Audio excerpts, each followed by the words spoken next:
This is a disclaimer, an invitation to listen beyond the words. Dear listeners, as you step into this tale, remember, words, like stars, shine in their own way. A name may sound different, a rhythm may shift, but these are not flaws, only the breath of a story made alive. Embrace the creases in the map, the quirks in the voice, the imperfect magic of storytelling. Listen with an open heart, and the journey will remain unchanged. Subscribe for future content updates and new stories. George Silverman's Explanation by Charles Dickens. First chapter. It happened in this wise, but sitting with my pen in my hand looking at those words again, without descrying any hint in them of the words that should follow, it comes into my mind that they have an abrupt appearance. They may serve, however, if I let them remain, to suggest how very difficult I find it to begin to explain my explanation. An uncouth phrase, and yet I do not see my way to a better. Second chapter. It happened in this wise, but, looking at those words and comparing them with my former opening, I find they are the selfsame words repeated. This is the more surprising to me because I employ them in quite a new connection. For indeed I declare that my intention was to discard the commencement I first had in my thoughts, and to give the preference to another of an entirely different nature, dating my explanation from an anterior period of my life. I will make a third trial without erasing this second failure, protesting that it is not my design to conceal any of my infirmities, whether they be of head or heart. Third chapter. Not as yet directly aiming at how it came to pass, I will come upon it by degrees. The natural manner, after all, for God knows that is how it came upon me. My parents were in a miserable condition of life, and my infant home was a cellar in Preston. I recollect the sound of father's Lancashire clogs on the street pavement above, as being different in my young hearing from the sound of all other clogs, and I recollect that, when mother came down the cellar steps, I used tremblingly to speculate on her feet having a good or an ill-tempered look, on her knees, on her waist, until finally her face came into view and settled the question. From this it will be seen that I was timid, and that the cellar steps were steep, and that the doorway was very low. Mother had the gripe and clutch of poverty upon her face, upon her figure, and not least of all upon her voice. Her sharp and high-pitched words were squeezed out of her, as by the compression of bony fingers on a leathern bag, and she had a way of rolling her eyes about and about the cellar, as she scolded, that was gaunt and underway. Father, with his shoulders rounded, would sit quiet on a three-legged stool, looking at the empty grate, until she would pluck the stool from under him, and bid him go bring some money home. Then he would dismally ascend the steps, and I, holding my ragged shirt and trousers together with a hand, my only braces, would feint and dodge from mother's pursuing grasp at my hair. A worldly little devil was mother's usual name for me. Whether I cried for that I was in the dark, or for that it was cold, or for that I was hungry, or whether I squeezed myself into a warm corner when there was a fire, or ate voraciously when there was food, she would still say, "Oh, you worldly little devil," and the sting of it was that I quite well knew myself to be a worldly little devil. Worldly as to wanting to be housed and warmed, worldly as to wanting to be fed, worldly as to the greed with which I inwardly compared how much I got of those good things with how much father and mother got, when rarely those good things were going. Sometimes they both went away seeking work, and then I would be locked up in the cellar for a day or two at a time. I was at my worldliest then. Left alone, I yielded myself up to a worldly yearning for enough of anything except misery, and for the death of mother's father, who was a machine maker at Birmingham, and on whose decease, I had heard mother say, she would come into a whole courtful of houses if she had her rights.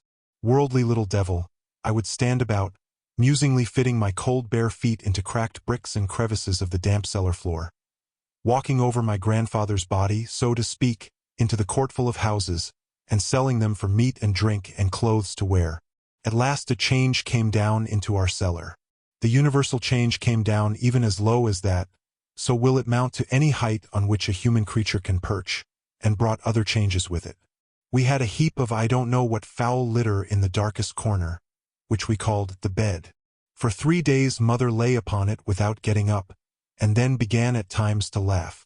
If I had ever heard her laugh before, It had been so seldom that the strange sound frightened me. It frightened Father too, and we took it by turns to give her water. Then she began to move her head from side to side, and sing. After that, she getting no better, Father fell a-laughing and a-singing. And then there was only I to give them both water, and they both died. Fourth chapter. When I was lifted out of the cellar by two men, of whom one came peeping down alone first, and ran away and brought the other, I could hardly bear the light of the street. I was sitting in the roadway, blinking at it, and at a ring of people collected around me, but not close to me, when, true to my character of worldly little devil, I broke silence by saying, "I am hungry and thirsty." "Does he know they are dead?" asked one of another. "Do you know your father and mother are both dead of fever?"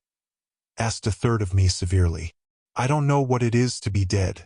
I supposed it meant that, when the cup rattled against their teeth, and the water spilt over them. I am hungry and thirsty. That was all I had to say about it. The ring of people widened outward from the inner side as I looked around me, and I smelt vinegar, and what I know to be camphor, thrown in towards where I sat. Presently someone put a great vessel of smoking vinegar on the ground near me, and then they all looked at me in silent horror as I ate and drank of what was brought for me. I knew at the time they had a horror of me, but I couldn't help it. I was still eating and drinking, and a murmur of discussion had begun to arise respecting what was to be done with me next, when I heard a cracked voice somewhere in the ring say, "My name is Hawkyard, Mr. Verity Hawkyard of West Bromwich." Then the ring split in one place, and a yellow-faced, peak-nosed gentleman, clad all in iron grey to his gaiters, pressed forward with a policeman and another official of some sort. He came forward close to the vessel of smoking vinegar, from which he sprinkled himself carefully, and me copiously. "He had a grandfather at Birmingham, this young boy, who is just dead too," said Mr. Hawkyard. I turned my eyes upon the speaker, and said in a ravening manner, "Where's his houses?" "Ha! Horrible worldliness on the edge of the grave," said Mr. Hawkyard, casting more of the vinegar over me, as if to get my devil out of me. "I have undertaken a very slight, trust in behalf of this boy, quite a voluntary trust, a matter of mere honor if not of mere sentiment. Still I have taken it upon myself, and it shall be, oh yes, it shall be, discharged." The bystanders seemed to form an opinion of this gentleman much more favorable than their opinion of me. "He shall be taught," said Mr. Hawkyard. "Oh yes, he shall be taught. But what is to be done with him for the present? He may be infected. He may disseminate infection." The ring widened considerably. What is to be done with him? He held some talk with the two officials. I could distinguish no word save farmhouse. There was another sound several times repeated, which was wholly meaningless in my ears then, but which I knew afterwards to be Houghton Towers. "Yes," said Mr. Hawkyard. "I think that sounds promising. I think that sounds hopeful. And he can be put by himself in a ward, for a night or two, you say?" It seemed to be the police officer who had said so, for it was he who replied, "Yes." It was he, too, who finally took me by the arm, and walked me before him through the streets, into a whitewashed room in a bare building, where I had a chair to sit in, a table to sit at, an iron bedstead and good mattress to lie upon, and a rug and blanket to cover me, where I had enough to eat too, and was shown how to clean the tin porringer in which it was conveyed to me, until it was as good as a looking-glass. Here, likewise, I was put in a bath and had new clothes brought to me, and my old rags were burnt, and I was camphored and vinegared and disinfected in a variety of ways. When all this was done, I don't know in how many days or how few, but it matters not, Mr. Hawkyard stepped in at the door, remaining close to it, and said, "Go and stand against the opposite wall, George Silverman, as far off as you can. That'll do. How do you feel?" I told him that I didn't feel cold, and didn't feel hungry, and didn't feel thirsty. That was the whole round of human feelings, as far as I knew, except the pain of being beaten. "Well," said he, "you are going, George, to a healthy farmhouse to be purified. Keep in the air there as much as you can. Liven out of-door life there, until you are fetched away. You had better not say much, in fact you had better be very careful not to say anything about what your parents died of, or they might not like to take you in. Behave well, and I'll put you to school. Oh yes, I'll put you to school, though I'm not obligated to do it.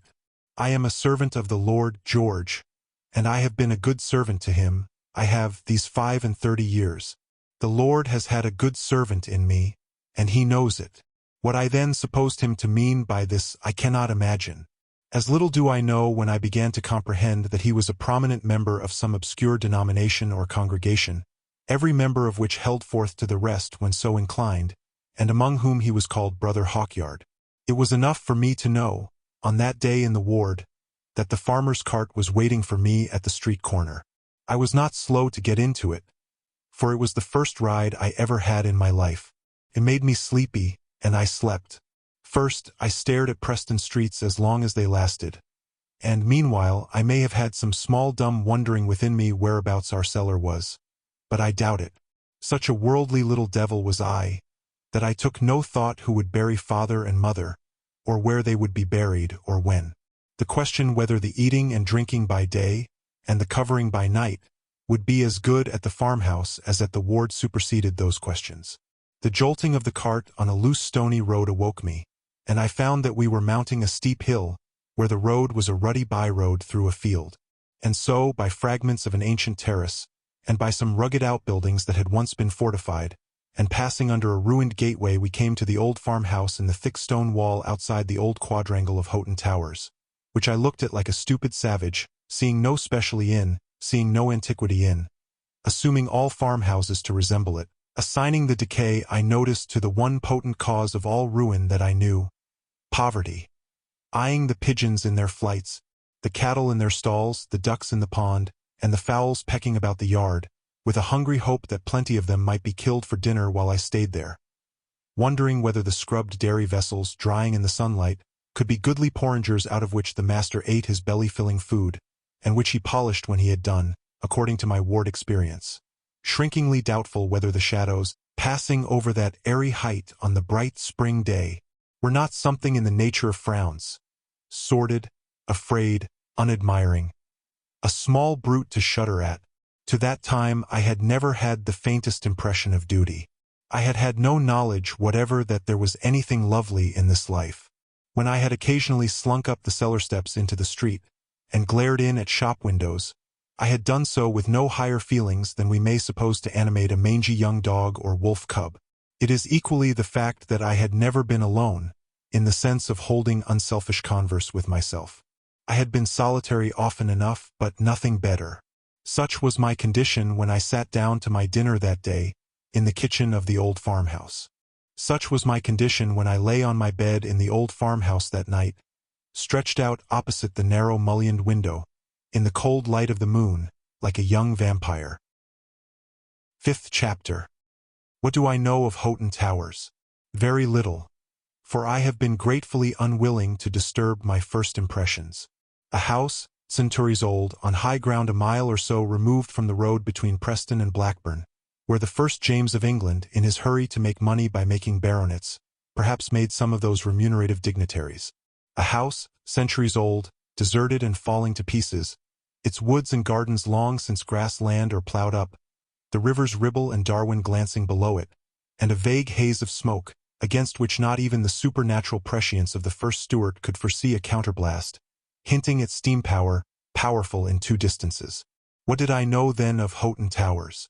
When I first peeped in at the gate of the lifeless quadrangle, and started from the mouldering statue becoming visible to me like its guardian ghost, when I stole round by the back of the farmhouse, and got in among the ancient rooms, many of them with their floors and ceilings falling, the beams and rafters hanging dangerously down, the plaster dropping as I trod, the oaken panels stripped away, the windows half walled up, half broken, when I discovered a gallery command and the old kitchen, and looked down between balustrades upon a massive old table and benches, fearing to see I know not what dead alive creatures come in and seat themselves, and look up with I know not what dreadful eyes or lack of eyes at me.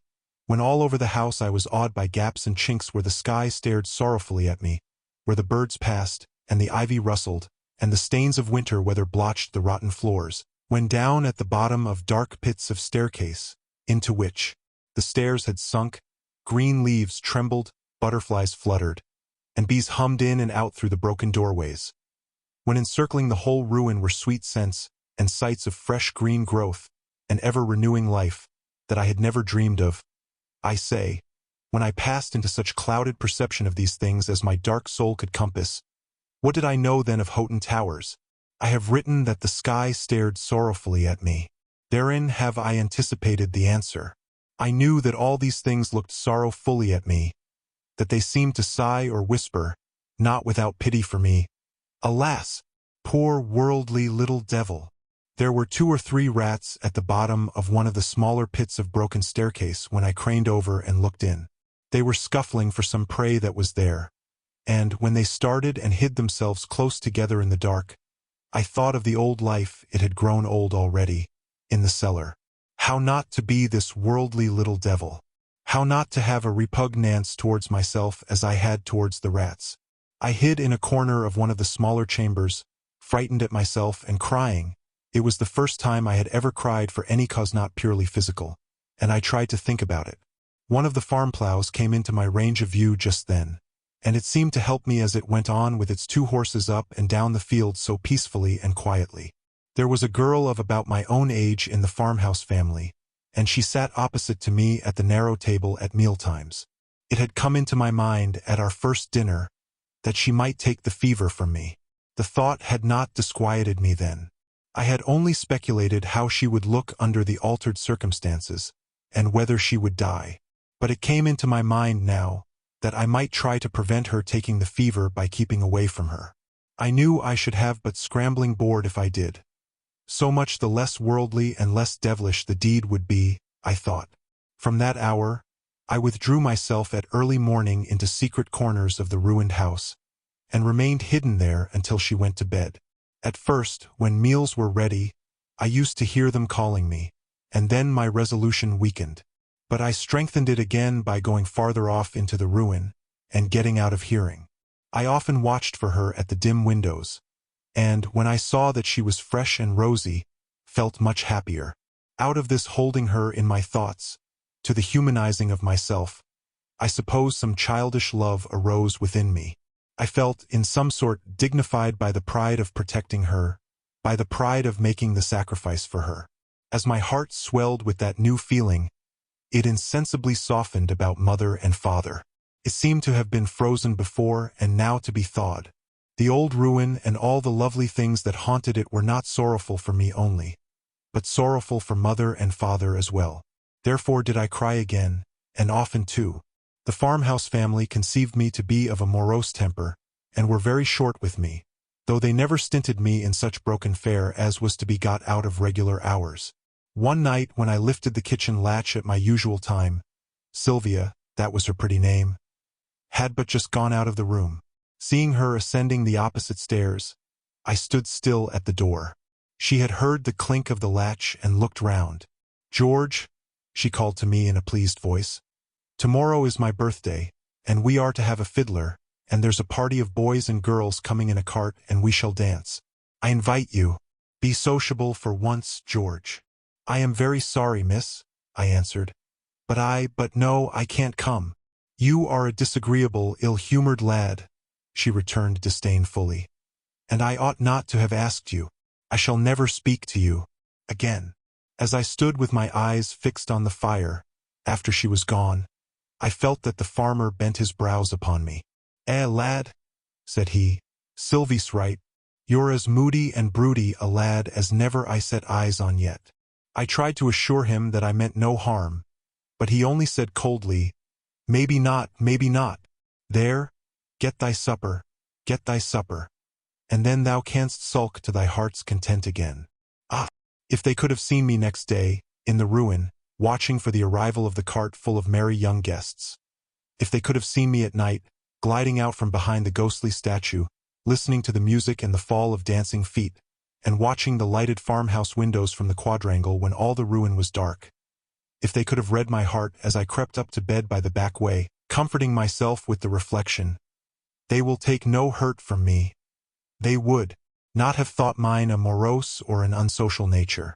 It was in these ways that I began to form a shy disposition, to be of a timidly silent character under misconstruction, to have an inexpressible, perhaps a morbid, dread of ever being sordid or worldly.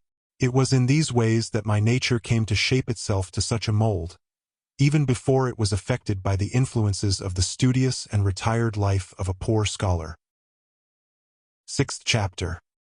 Brother Hawkyard, as he insisted on my calling him, put me to school and told me to work my way. "You are all right, George," he said. "I have been the best servant the Lord has had in his service for this 35 year. Oh, I have. And he knows the value of such a servant as I have been to him. Oh, yes, he does. And he'll prosper your schooling as a part of my reward. That's what he'll do, George. He'll do it for me." From the first I could not like this familiar knowledge of the ways of the sublime, inscrutable Almighty, on Brother Hawkyard's part. As I grew a little wiser and still a little wiser, I liked it less and less. His manner, too, of confirming himself in a parenthesis, as if, knowing himself, he doubted his own word, I found distasteful. I cannot tell how much these dislikes cost me, for I had a dread that they were worldly. As time went on, I became a foundation boy on a good foundation, and I cost Brother Hawkyard nothing. When I had worked my way so far, I worked yet harder, in the hope of ultimately getting a presentation to college and a fellowship. My health has never been strong. Some vapor from the Preston cellar cleaves to me, I think, and what with much work and some weakness, I came again to be regarded, that is, by my fellow students, as unsocial. All through my time as a foundation boy, I was within a few miles of Brother Hawkyard's congregation, and whenever I was what we called a leave boy on a Sunday, I went over there at his desire. Before the knowledge became forced upon me that outside their place of meeting these brothers and sisters were no better than the rest of the human family, but on the whole were, to put the case mildly, as bad as most, in respect of giving short weight in their shops, and not speaking the truth. I say, before this knowledge became forced upon me, their prolix addresses, their inordinate conceit, their daring ignorance, their investment of the supreme ruler of heaven and earth with their own miserable meannesses and littlenesses, greatly shocked me. Still, as their term for the frame of mind that could not perceive them to be in an exalted state of grace was the worldly state, I did for a time suffer tortures under my inquiries of myself whether that young worldly devilish spirit of mine could secretly be lingering at the bottom of my non-appreciation. Brother Hawkyard was the popular expounder in this assembly, and generally occupied the platform. There was a little platform with a table on it, in lieu of a pulpit, first on a Sunday afternoon. He was by trade a drysalter. Brother Gimblet, an elderly man with a crabbed face, a large dog's-eared shirt collar, and a spotted blue neckerchief reaching up behind to the crown of his head, was also a drysalter and an expounder. Brother Gimblet professed the greatest admiration for Brother Hawkyard, but I had thought more than once, bore him a jealous grudge. Let whosoever may peruse these lines kindly take the pains here to read twice my solemn pledge, that what I write of the language and customs of the congregation in question I write scrupulously, literally, exactly, from the life and the truth. On the first Sunday after I had won what I had so long tried for, and when it was certain that I was going up to college, Brother Hawkyard concluded a long exhortation thus: "Well, my friends and fellow sinners, now I told you when I began, that I didn't know a word of what I was going to say to you, and no, I did not, but that it was all one to me, because I knew the Lord would put into my mouth the words I wanted." That's it. From Brother Gimblet. And he did put into my mouth the words I wanted. So he did. From Brother Gimblet. And why? Ah, let's have that. From Brother Gimblet. Because I have been his faithful servant for 35 years, and because he knows it. For 35 years. And he knows it, mind you. I got those words that I wanted on account of my wages. I got 'em from the Lord, my fellow sinners. Down. I said, here's a heap of wages due. Let us have something down on account. And I got it down and I paid it over to you. And you won't wrap it up in a napkin, nor yet in a towel, nor yet pocket-handkercher, but you'll put it out at good interest. Very well. Now, my brothers and sisters and fellow sinners, I am going to conclude with a question, and I'll make it so plain, with the help of the Lord, after 35 years, I should rather hope, as that the devil shall not be able to confuse it in your heads, which he would be overjoyed to do. Just his way. Crafty old blackguard. From Brother Gimblet. And the question is this: are the angels learned? Not they. Not a bit on it. From Brother Gimblet, with the greatest confidence. Not they. And where's the proof? Sent ready-made by the hand of the Lord. Why, there's one among us here now that has got all the learning that can be crammed into him. I got him all the learning that could be crammed into him. His grandfather, this I had never heard before, was a brother of ours. He was Brother Parksop.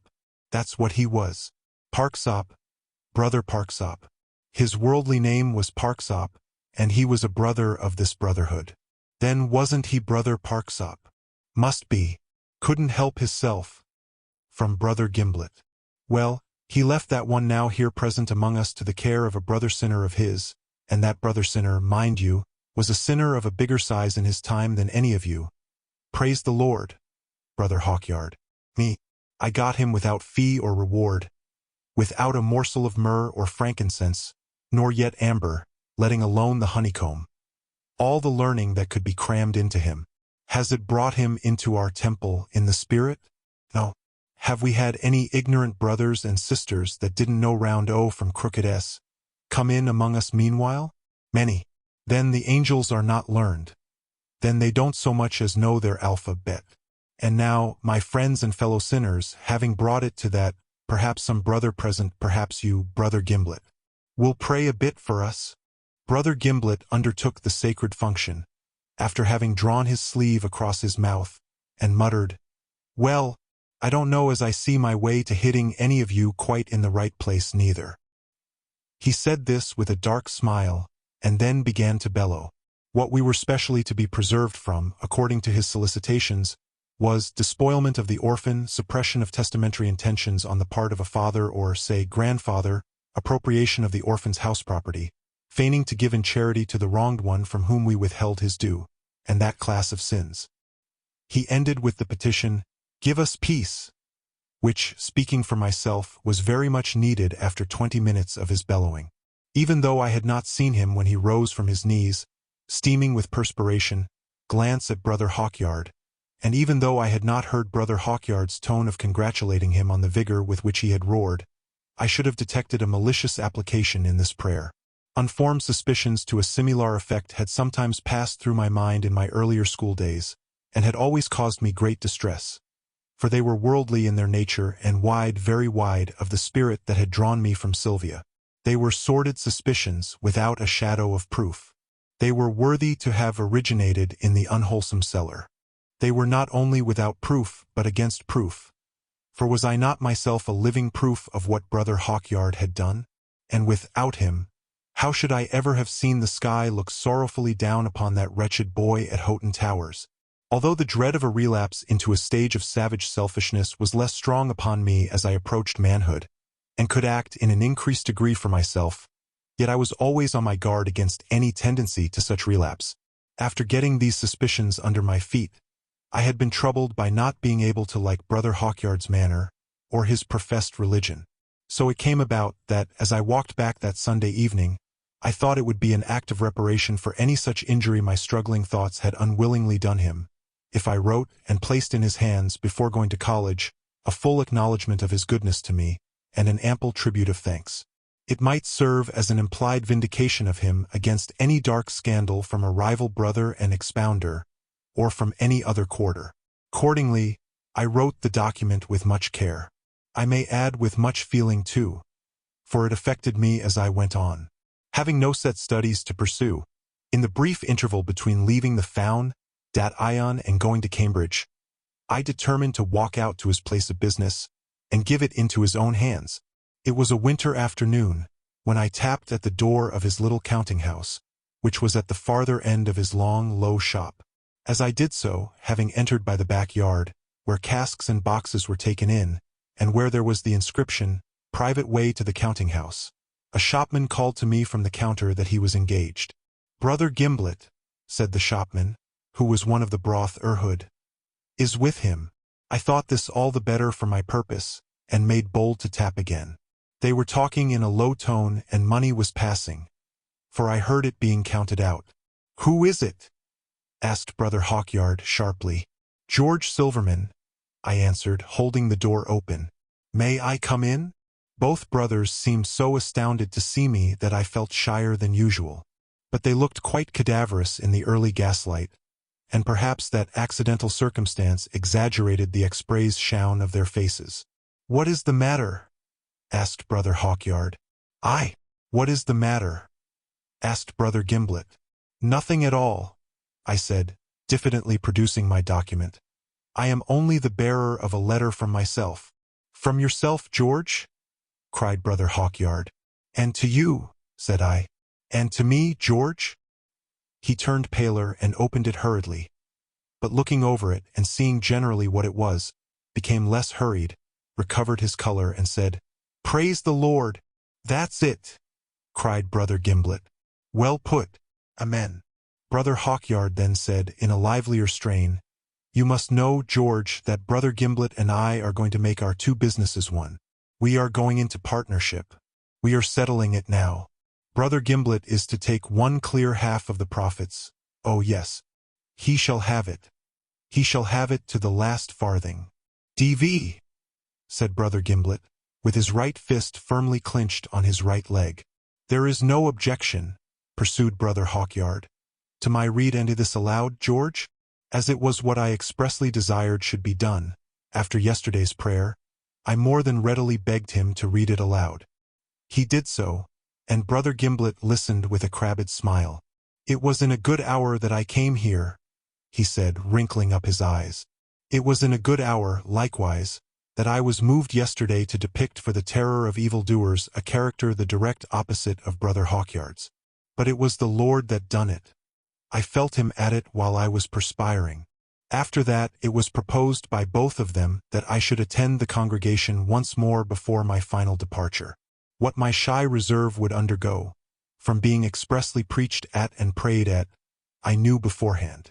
But I reflected that it would be for the last time, and that it might add to the weight of my letter. It was well known to the brothers and sisters that there was no place taken for me in their paradise, and if I showed this last token of deference to Brother Hawkyard, notoriously in despite of my own sinful inclinations, it might go some little way in aid of my statement that he had been good to me, and that I was grateful to him. Merely stipulating, therefore, that no express endeavor should be made for my conversion, which would involve the rolling of several brothers and sisters on the floor, declaring that they felt all their sins in a heap on their left side, weighing so many pounds avoirdupois, as I knew from what I had seen of those repulsive mysteries. I promised. Since the reading of my letter, Brother Gimblet had been at intervals wiping one eye with an end of his spotted blue neckerchief, and grinning to himself. It was, however, a habit that Brother had, to grin in an ugly manner even when expounding. I call to mind a delighted snarl with which he used to detail from the platform the torments reserved for the wicked, meaning all human creation except the brotherhood, as being remarkably hideous. I left the two to settle their articles of partnership and count money, and I never saw them again but on the following Sunday. Brother Hawkyard died within 2 or 3 years, leaving all he possessed to Brother Gimblet, in virtue of a will dated, as I have been told, that very day. Now I was so far at rest with myself, when Sunday came, knowing that I had conquered my own mistrust, and righted Brother Hawkyard in the jaundiced vision of arrival, that I went, even to that coarse chapel, in a less sensitive state than usual. How could I foresee that the delicate, perhaps the diseased, corner of my mind, where I winced and shrunk when it was touched, or was even approached, would be handled as the theme of the whole proceedings? On this occasion it was assigned to Brother Hawkyard to pray, and to Brother Gimblet to preach. The prayer was to open the ceremonies. The discourse was to come next. Brothers Hawkyard and Gimblet were both on the platform. Brother Hawkyard on his knees at the table, unmusically ready to pray. Brother Gimblet sitting against the wall, grinningly ready to preach. Let us offer up the sacrifice of prayer, my brothers and sisters and fellow sinners. Yes, but it was I who was the sacrifice. It was our poor, sinful, worldly-minded brother here present who was wrestled for. The now opening career of this our unawakened brother might lead to his becoming a minister of what was called the church. That was what he looked to, the church, not the chapel, Lord. The church.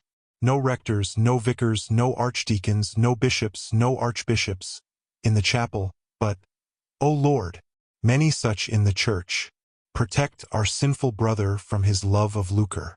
Cleanse from our unawakened brother's breast his sin of worldly-mindedness. The prayer said infinitely more in words, but nothing more to any intelligible effect.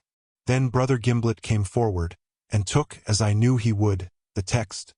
My kingdom is not of this world. Ah, but whose was, my fellow sinners? Whose? Why, our brother's here present was. The only kingdom he had an idea of was of this world. That's it. From several of the congregation. What did the woman do when she lost the piece of money? Went and looked for it. What should our brother do when he lost his way? Go and look for it. From a sister. Go and look for it, true. But must he look for it in the right direction, or in the wrong? In the right. From a brother. There spake the prophets. He must look for it in the right direction, or he couldn't find it. But he had turned his back upon the right direction, and he wouldn't find it. Now, my fellow sinners, to show you the difference betwixt worldly mindedness and unworldly mindedness, betwixt kingdoms not of this world and kingdoms of this world, here was a letter wrote by even our worldly-minded brother unto Brother Hawkyard. Judge, from hearing of it read, whether Brother Hawkyard was the faithful steward that the Lord had in his mind only t'other day, when, in this very place, he drew you the picture of the unfaithful one. For it was him that done it, not me. Don't doubt that.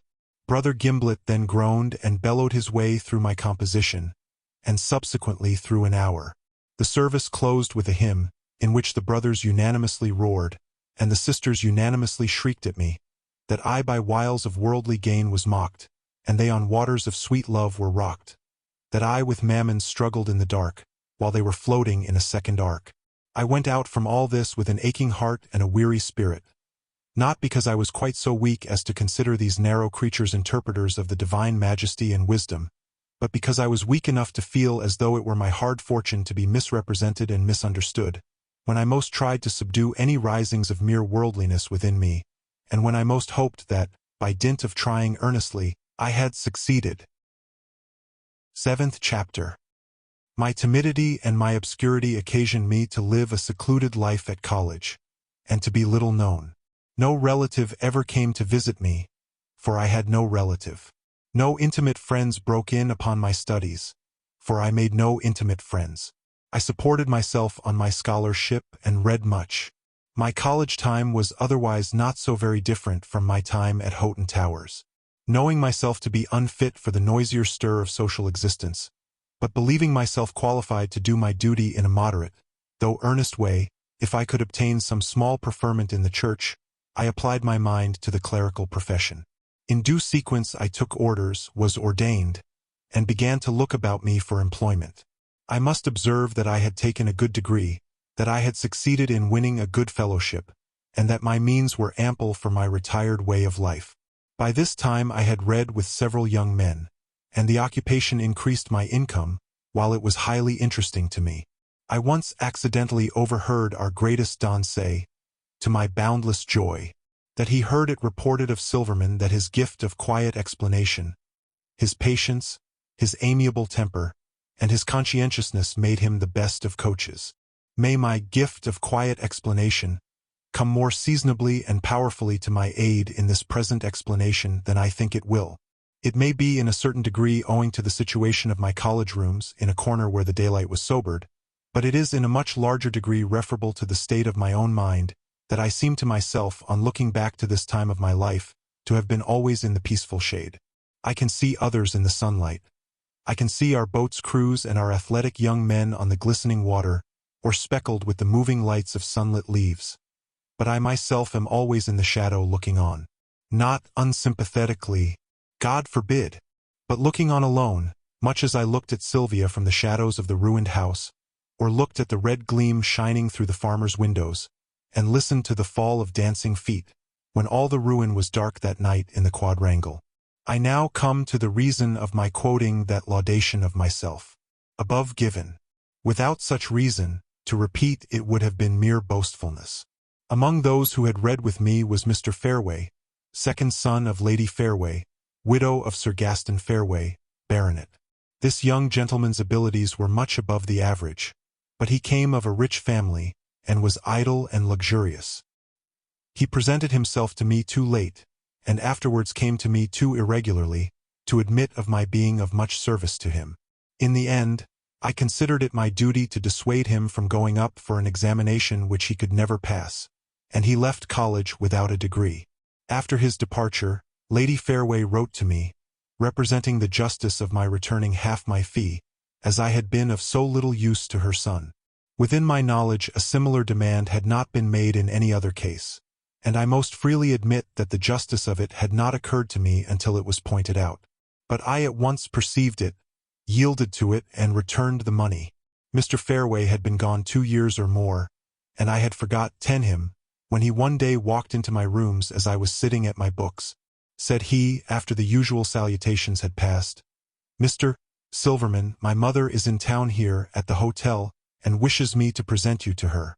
I was not comfortable with strangers, and I dare say I betrayed that I was a little nervous or unwilling. "For," said he, without my having spoken, "I think the interview may tend to the advancement of your prospects."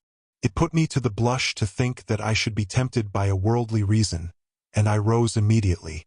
Said Mr. Fareway as we went along, "Are you a good hand at business?" "I think not," said I. Said Mr. Fareway then, "My mother is." "Truly?" said I. "Yes, my mother is what is usually called a managing woman. Doesn't make a bad thing, for instance, even out of the spendthrift habits of my eldest brother abroad.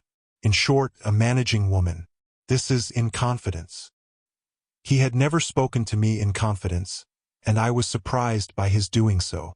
I said I should respect his confidence, of course, and said no more on the delicate subject. We had but a little way to walk, and I was soon in his mother's company. He presented me, shook hands with me, and left us too, as he said, to business. I saw in my Lady Fareway a handsome, well-preserved lady of somewhat large stature, with a steady glare in her great round dark eyes that embarrassed me. Said my lady, "I have heard from my son, Mr. Silverman, that you would be glad of some preferment in the church." I gave my lady to understand that was so. "I don't know whether you are aware," my lady proceeded, "that we have a presentation to a living?" "I say we have, but, in point of fact, I have."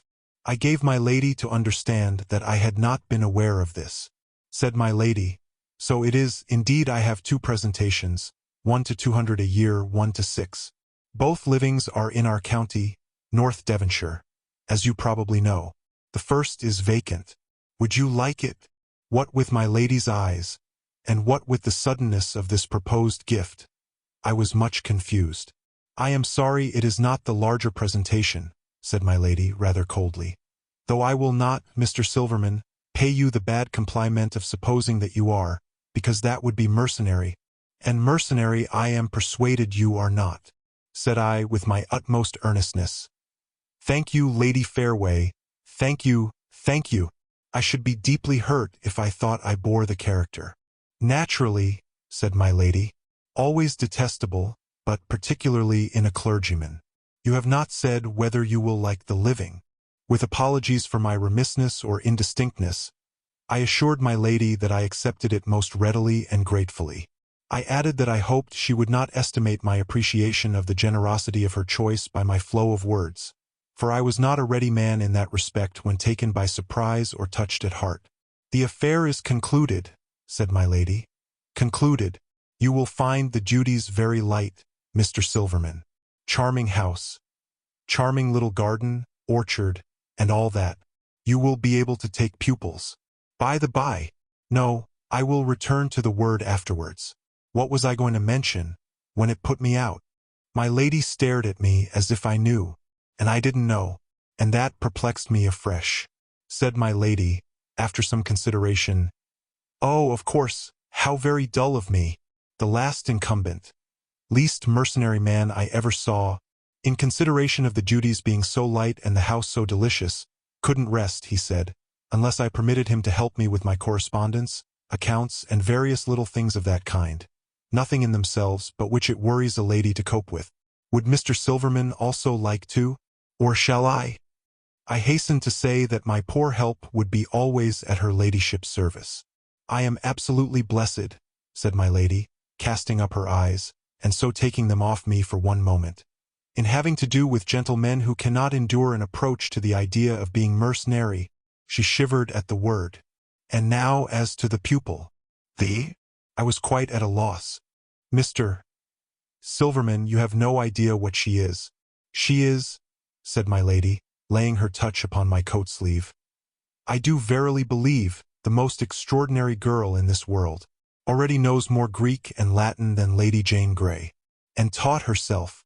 Has not yet, remember, derived a moment's advantage from Mr. Silverman's class cycle acquirements. To say nothing of mathematics, which she is bent upon becoming versed in, and in which, as I hear from my son and others, Mr. Silverman's reputation is so deservedly high. Under my lady's eyes I must have lost the clue. I felt persuaded, and yet I did not know where I could have dropped it. Adelina, said my lady, is my only daughter. If I did not feel quite convinced that I am not blinded by a mother's partiality, unless I was absolutely sure that when you know her, Mr. Silverman, you will esteem it a high and unusual privilege to direct her studies. I should introduce a mercenary element into this conversation and ask you on what terms. I entreated my lady to go no further. My lady saw that I was troubled, and did me the honor to comply with my request. 8th chapter. Everything in mental acquisition that her brother might have been, if he would, and everything in all gracious charms and admirable qualities that no one but herself could be. This was Adelina. I will not expatiate upon her beauty.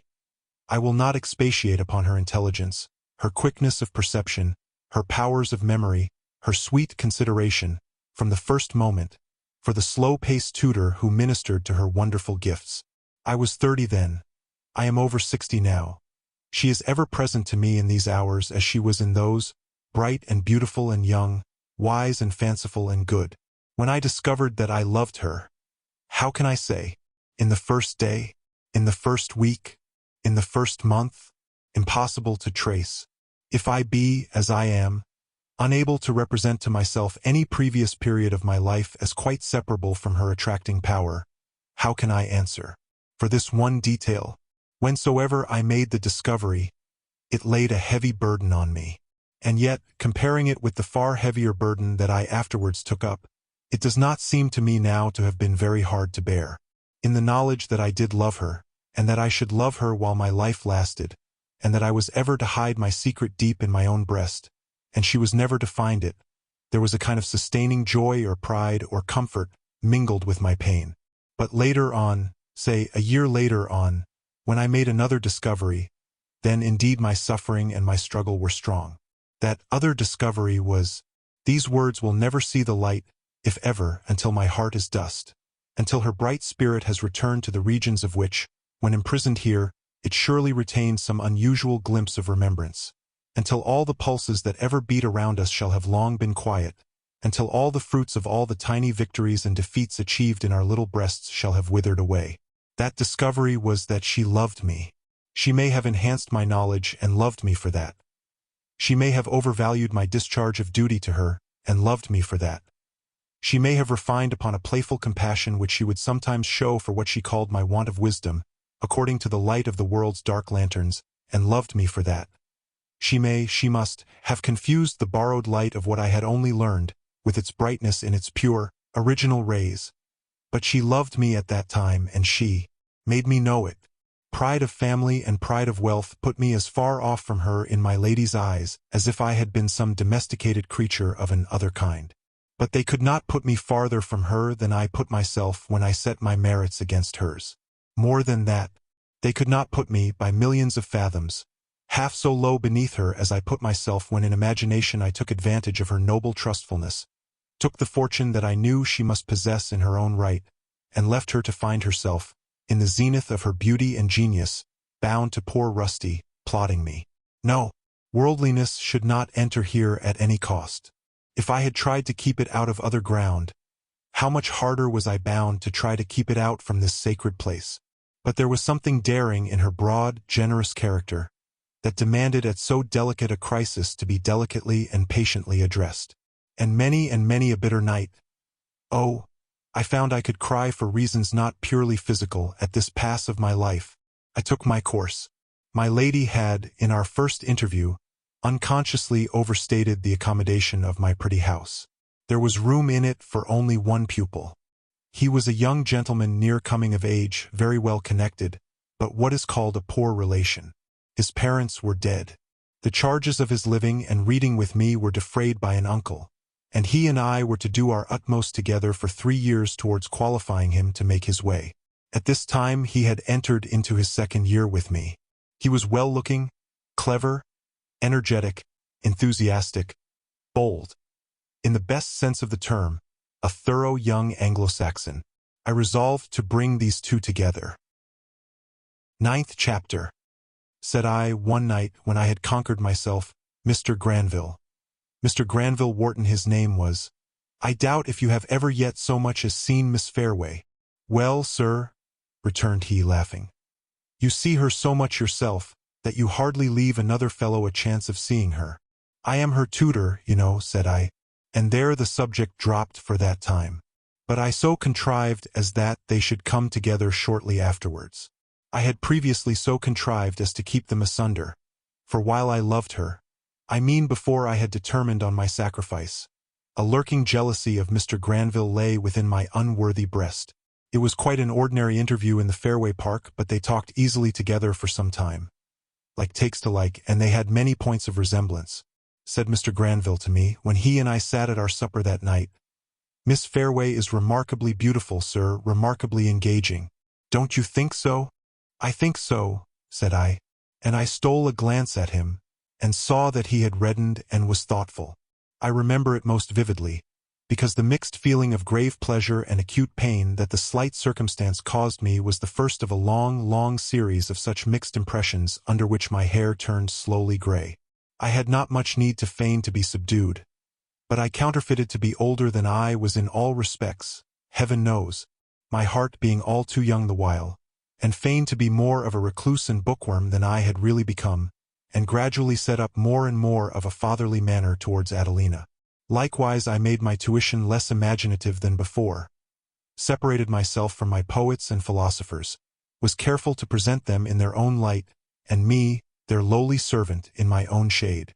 Moreover, in the matter of apparel I was equally mindful. Not that I had ever been dapper that way, but that I was slovenly now.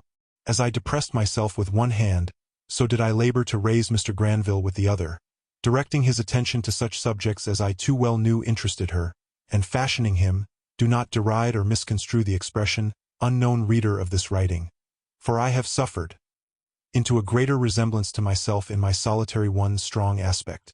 And gradually, as I saw him take more and more to these thrown-out lures of mine, then did I come to know better and better that love was drawing him on, and was drawing her from me. So passed more than another year. Every day a year in its number of my mixed impressions of grave pleasure and acute pain, and then these two, being of age and free to act legally for themselves, came before me hand in hand, my hair being now quite white, and entreated me that I would unite them together. And indeed, dear tutor, said Adelina, it is but consistent in you that you should do this thing for us, seeing that we should never have spoken together that first time but for you, and that but for you we could never have met so often afterwards. The whole of which was literally true, for I had availed myself of my many business attendances on, and conferences with, my lady, to take Mr. Granville to the house, and leave him in the outer room with Adelina. I knew that my lady would object to such a marriage for her daughter, or to any marriage that was other than an exchange of her for stipulated lands, goods, and moneys. But looking on the two, and seeing with full eyes that they were both young and beautiful, and knowing that they were alike in the tastes and acquirements that will outlive youth and beauty, and considering that Adelina had a fortune now in her own keeping, and considering further that Mr. Granville, though for the present poor, was of a good family that had never lived in a cellar in Preston, and believing that their love would endure, neither having any great discrepancy to find out in the other, I told them of my readiness to do this thing which Adelina asked of her dear tutor, and to send them forth, husband and wife, into the shining world with golden gates that awaited them. It was on a summer morning that I rose before the sun to compose myself for the crowning of my work with this end, and my dwelling being near to the sea, I walked down to the rocks on the shore, in order that I might behold the sun in his majesty, the tranquility upon the deep, and on the firmament, the orderly withdrawal of the stars, the calm promise of coming day, the rosy suffusion of the sky and waters, the ineffable splendor that then burst forth, attuned my mind afresh after the discords of the night. Methought that all I looked on said to me, and that all I heard in the sea and in the air said to me, Be comforted, mortal, that thy life is so short. Our preparation for what is to follow has endured, and shall endure, for unimaginable ages. I married them. I knew that my hand was cold when I placed it on their hands clasped together. But the words with which I had to accompany the action I could say without faltering, and I was at peace. They being well away from my house and from the place after our simple breakfast, the time was come when I must do what I had pledged myself to them that I would do. Break the intelligence to my lady. I went up to the house, and found my lady in her ordinary business room. She happened to have an unusual amount of commissions to entrust to me that day, and she had filled my hands with papers before I could originate a word. My lady, I then began, as I stood beside her table. Why, what's the matter? She said quickly, looking up. Not much, I would fain hope, after you shall have prepared yourself and considered a little. Prepared myself, and considered a little. You appear to have prepared yourself but indifferently, anyhow, Mr. Silverman. This mighty scornfully, as I experienced my usual embarrassment under her stare. Said I, in self-extenuation once for all, Lady Fairway, I have but to say for myself that I have tried to do my duty. For yourself? Repeated my lady. Then there are others concerned, I see. Who are they? I was about to answer, when she made towards the bell with a dart that stopped me, and said, Why, where is Adelina? Forbear. Be calm, my lady. I married her this morning to Mr. Granville Wharton. She set her lips, looked more intently at me than ever, raised her right hand, and smote me hard upon the cheek. Give me back those papers. Give me back those papers. She tore them out of my hands, and tossed them on her table. Then seating herself defiantly in her great chair, and folding her arms, she stabbed me to the heart with the unlooked-for reproach. You worldly wretch! Worldly! I cried. Worldly! This, if you please. She went on with supreme scorn, pointing me out as if there were someone there to see. This, if you please, is the disinterested scholar with not a design beyond his books. This, if you please, is the simple creature whom anyone could overreach in a bargain. This, if you please, is Mr. Silverman. Not of this world. Not he. He has too much simplicity for this world's cunning. He has too much singleness of purpose to be a match for this world's double-dealing. What did he give you for it? For what? And who? How much? She asked, bending forward in her great chair, and insultingly tapping the fingers of her right hand on the palm of her left. How much does Mr. Granville Wharton pay you for getting him Adelina's money? What is the amount of your percentage upon Adelina's fortune? What were the terms of the agreement that you proposed to this boy when you, the Reverend George Silverman, licensed to marry, engaged to put him in possession of this girl? You made good terms for yourself, whatever they were.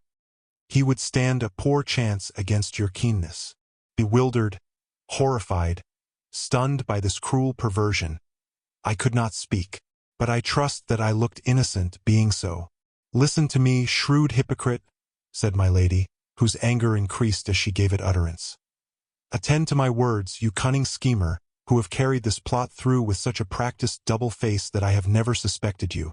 I had my projects for my daughter, projects for family connection, projects for fortune.